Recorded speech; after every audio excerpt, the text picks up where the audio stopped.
Hawaii. This is Paul Nui, and you are listening to Hawaiian Potpourri on radio station KWAI 1080 on your AM dial, broadcasting from the top of the Chinese Cultural Plaza here in Honolulu, Hawaii, on the 17th day of March in the year 2012.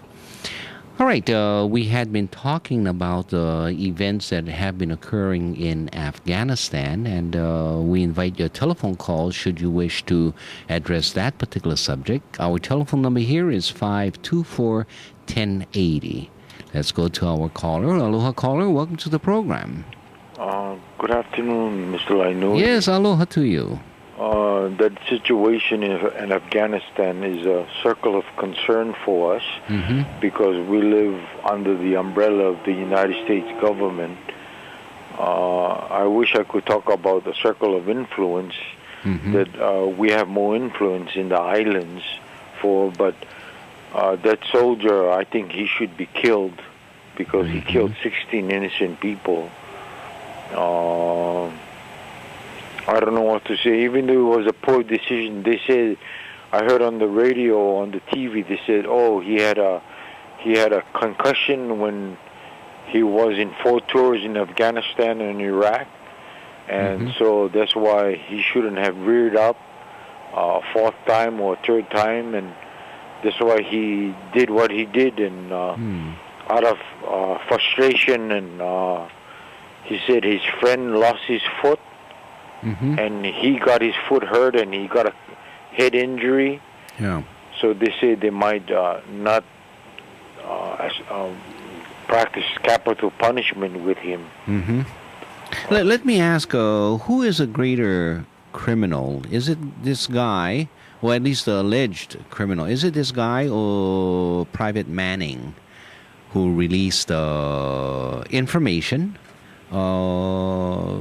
to the world public about these atrocities? And if this atrocity was not reported and it was kept a secret, and then you had someone like Private Manning who then released it, who would be the worst criminal? Would it be those who are committing the crimes, or those who are telling about the commission of the crime and exposing it? Well, I think, in my opinion, it amplifies and magnifies the problem when everybody knows about it. But such things, people, the public as a whole, and who are concerned, will protest against it. Yeah. And the people in Afghanistan would probably find out about the problem themselves. I think in both situations, the guy who did it and the guy who advertised it is amplified. But when they do things like that, judgments against people is much more stern, more strict, in my opinion. I think in certain today it's freedom of the press, and wisdom and knowledge is so abundant all over the world that everything is revealed. Yeah.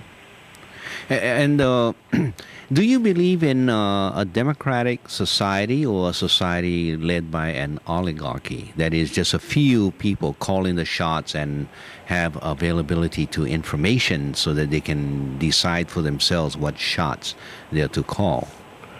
Well, I believe there's no oligarchy that exists that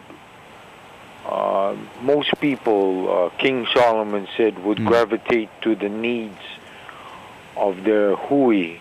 And first, that's what would happen. Yes. It's that thing that we call loyalty, and so we need to ask ourselves exactly what is loyalty. Is that just based on familiarity, or is it based on higher principles? You know, what are you loyal to? I would assume I'm to the principles of the Bible values, and for me, the principle of peace and unity and harmony and work and of substantial learning and productivity. But in a democracy, in our democracy, I believe there's too much apathy, because in our democracy, much of the citizens live it up to the administration of the government and the elected officials If we go, if to we go, run the world. yeah, if we go back to the initial question that I had asked, would you favor democracy as opposed to oligarchy? Now, your response was, well, you don't believe that there is oligarchy in the U.S. But when you start controlling information, when the media is no longer free, when you are able to hide these secrets, like the war in Afghanistan and in Iraq, when you do not have people such as Private Manning, who also believes in democracy, but democracy has to be underbedded by information to the people who will make these decisions. Because you cannot have a democracy if you do not have information out to the people so that they can make intelligent decisions. If we are saying Afghanistan needs to be a democratic society, and yet we keep these secrets from those very people so that they can make their choices, then what we are really saying is that we want them to be democratic only to the extent that they support our position in Afghanistan.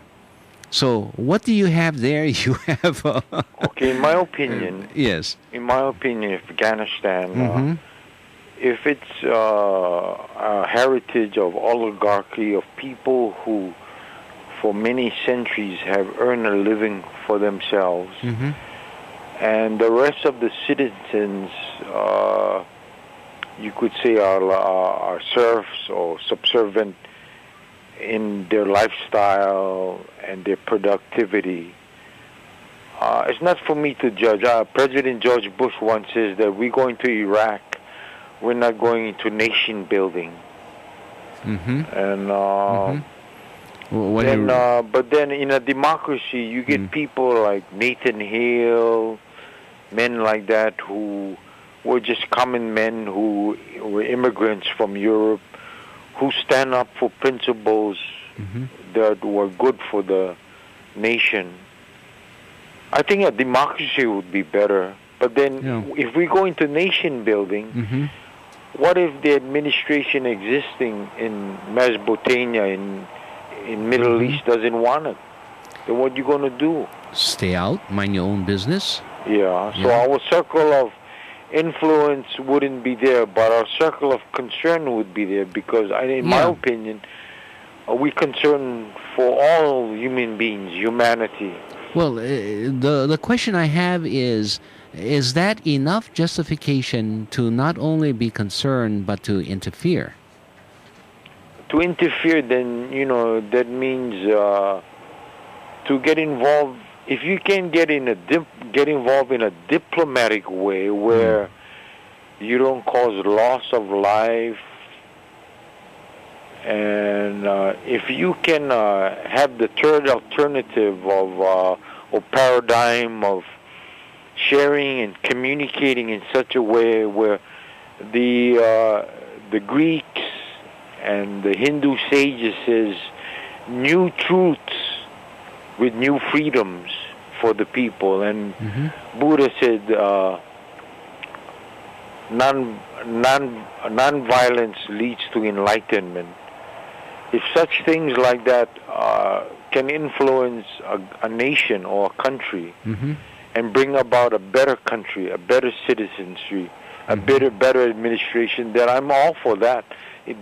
Diplomacy without violence. But isn't it the case that diplomacy should be engaged, or any interference should be engaged only at the invitation of the people to whom you want to interfere with, unless, of course, they are already interfering in your stuff?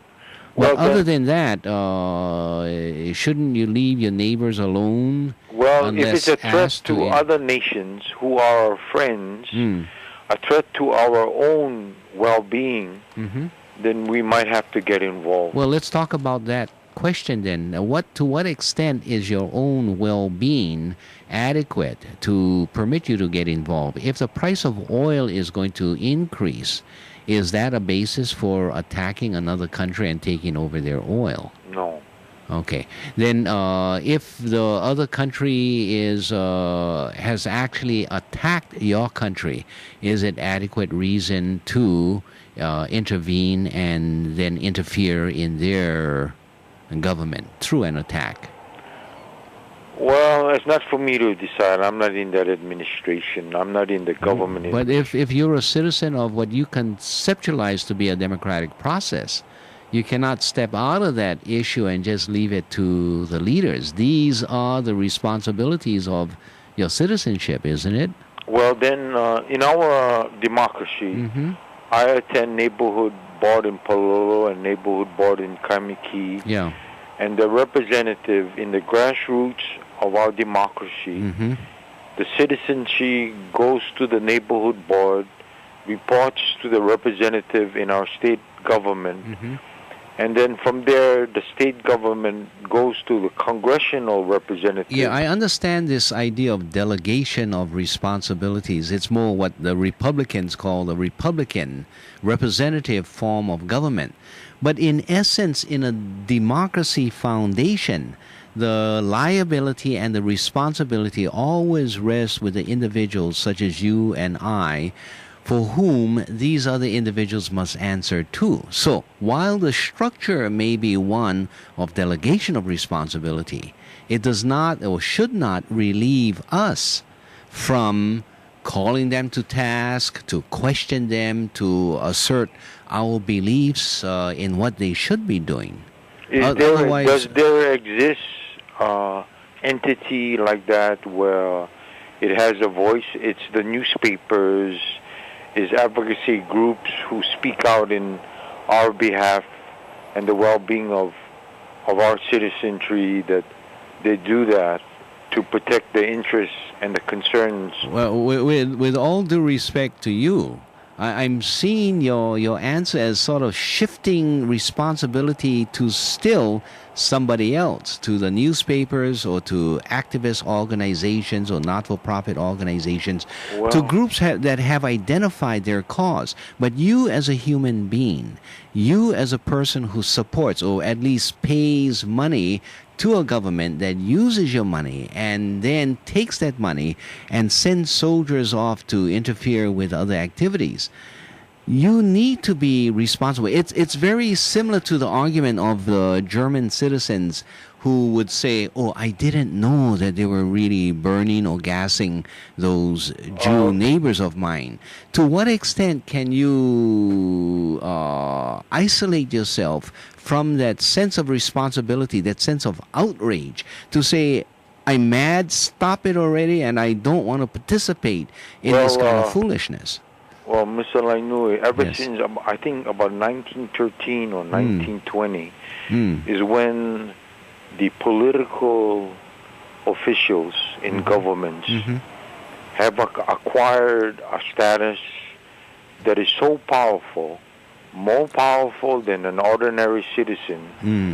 They have the autonomy, the political and economical and military autonomy, more than a citizen like me and you.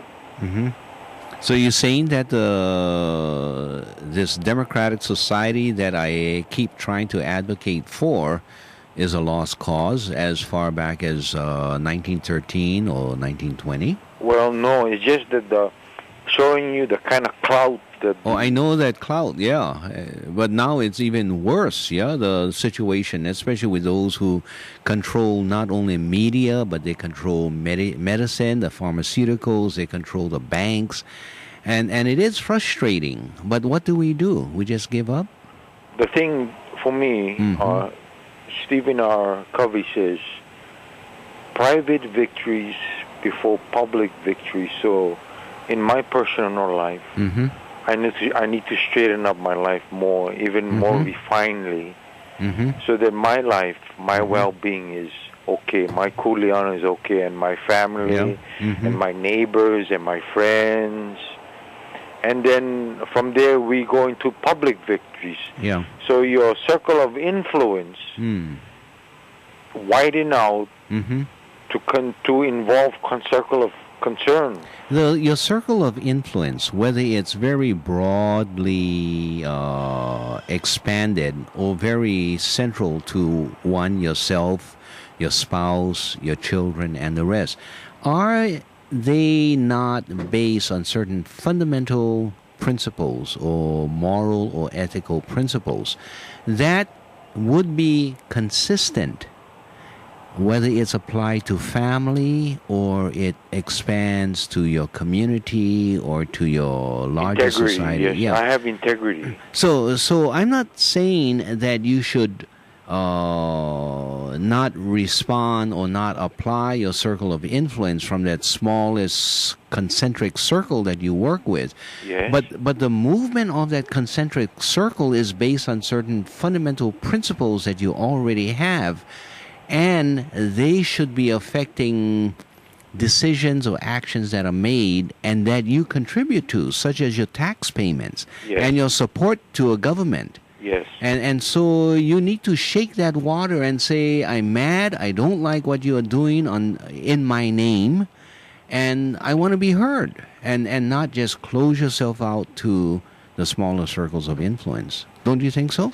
Yes, but in your opinion, what would you do if you didn't agree with the military judicial system to deal with that soldier in Afghanistan? How would you shake the water so that they can see more clearly in the water, in below the rocks? Yeah. I'd invite people such as you and others to share your opinions, and I try to broadcast these concepts, these discussions, so that we can hopefully make some change.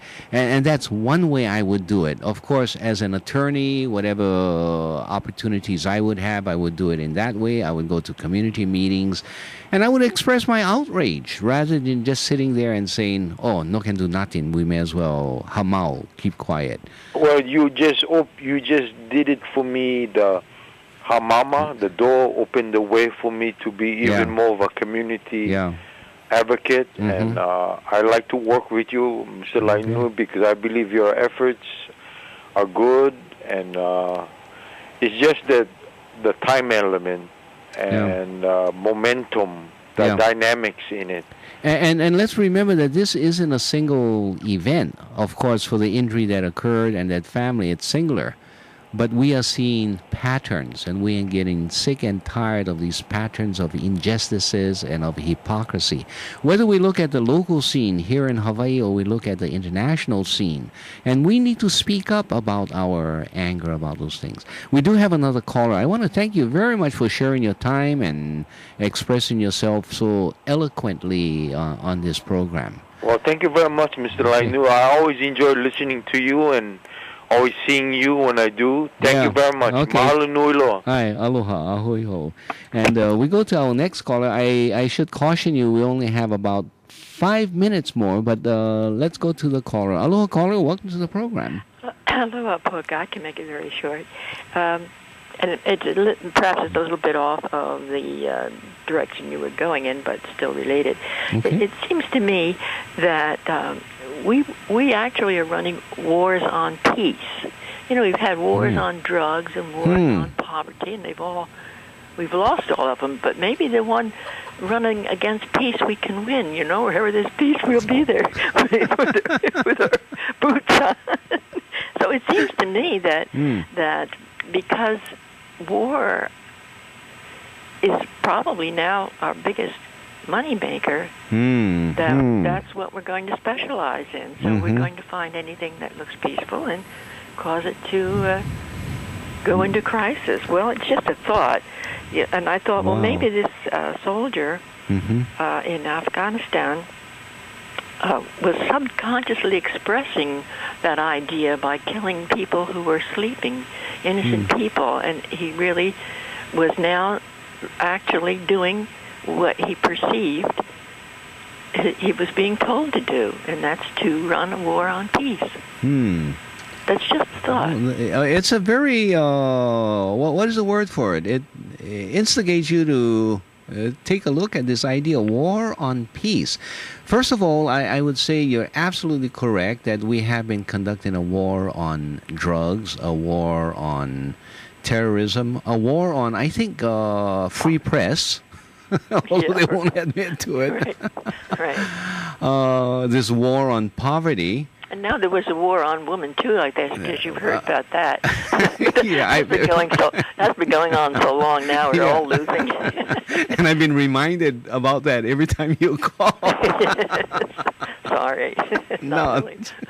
But this idea of war on peace, with the emphasis on war rather than peace, and that whole idea of doing something evil so that good may come out of it. Someone said is a philosophy for fools and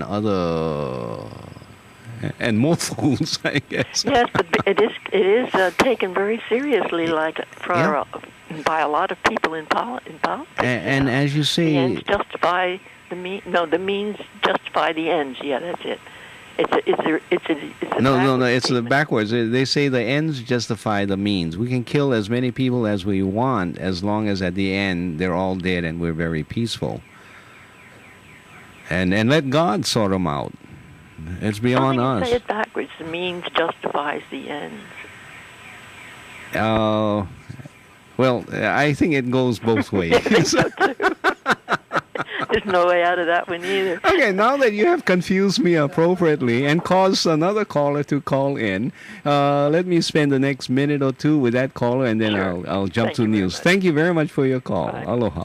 And let's go to our last caller. Aloha, caller. Welcome. Hello, is this, am I on? Yes, you're on. You're on the air. Okay, now listen, the Afghans are reporting that there was a lot of laughing joyousness going on. At the time of the killing. And that there were more than one soldier there. That's right. And he went out, apparently, as on purpose to go and do this. There wasn't just one soldier. He's the one, for me, that done getting the blame. But they said there were 10 or 15 soldiers were there. So it was a scouting expedition, apparently. Yeah. So this is how it works. The controlled media is just feeding us a bunch of bull, yeah? Yeah, especially when they come out with these small tidbits, or it's the editorializing of the news under a pretense of accurately reporting. Right.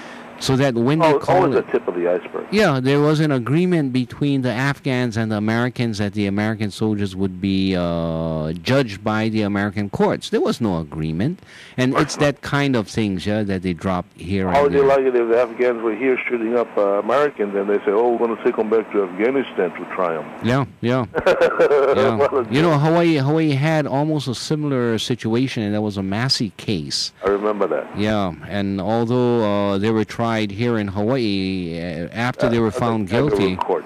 Yeah, after they were found guilty, they lifted them out and they sent them on the ship back to the mainland. Yeah. Yeah, immediately after about 3 hours sipping tea with the governor. After being found guilty of murder. You got to remember what America's doing in there. Remember the collecting of body parts? Before we get to that, I got to go. We'll go to news, and then you can call back later on. Thanks for calling. Okay, right. Take care. Aloha. And this is KWAI 1080 on the AM dial.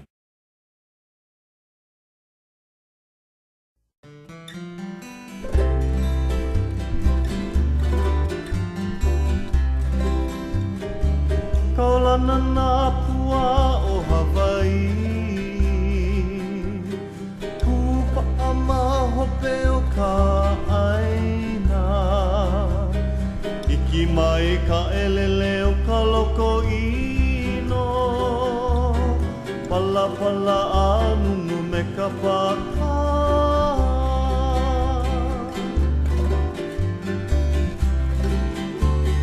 Pane mai Hawaii o ke ave Koku ana honoa o Pilani Ka ko'o mai kaua I o mano Pa'apu me ke oni o ka kuhi hewa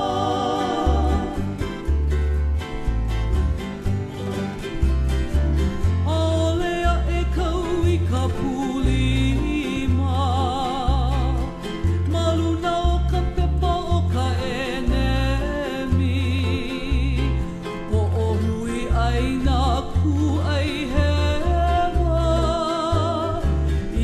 no sivila a o ke kanā